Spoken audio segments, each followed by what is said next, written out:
The father-in-law was surprised to find that the pork-filled dumplings his daughter-in-law made didn't seem to be made of pork, and she also wouldn't let her daughter eat the dumplings. Thus, the father-in-law suspected that his daughter-in-law had poisoned the dumplings. The daughter-in-law explained that she had put cilantro in the dumplings and her daughter wasn't used to it. Just then, the father-in-law saw that a horror movie was playing on TV. He suddenly realized that he hadn't seen his son in a long time. A terrifying thought rose from his heart. He immediately pulled his wife aside and told his wife about the suspicions in his heart. Afterward, they went to the police station to report it. They concluded that their daughter-in-law had killed their son. The daughter-in-law looked completely innocent. She stated that she would never kill her own husband. The father-in-law, excitedly, spoke of the daughter-in-law's motive for murder, because the son had cheated, which the whole family knew. The daughter-in-law made dumplings for them at noon but wouldn't let her daughter eat. This meant the dumplings weren't made of pork. When the test results came out, it was found that the dumpling filling really wasn't pork. The mother-in-law concluded that her son had been heinously murdered by the woman. She demanded to know why the woman wanted to kill their son. The woman claimed that she did indeed really want to kill her husband. It turned out that her husband had long ago had an affair with her best friend. The father and mother-in-law knew about it but did not object. They even fully supported their son's actions. All because after 8 years of marriage, the woman still hadn't given birth to a boy. Their only daughter was also born deaf. Every day at school, the daughter was mocked by classmates. At home,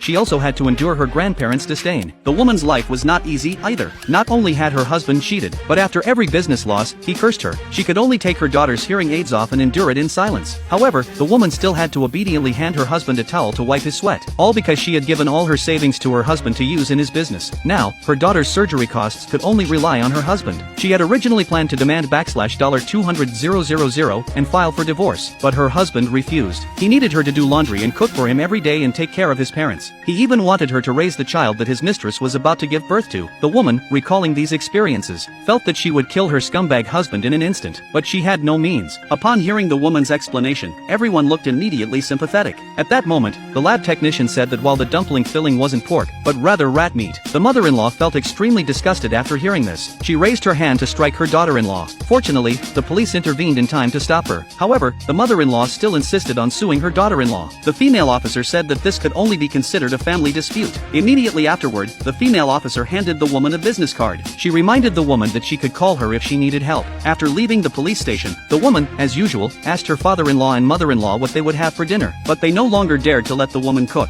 They were afraid she would try to kill them. At this time, the mother-in-law began to complain that the father-in-law had reported to the police without understanding the situation. The father-in-law said he was worried about his son's safety. Little did he know that their son had already died in the old house.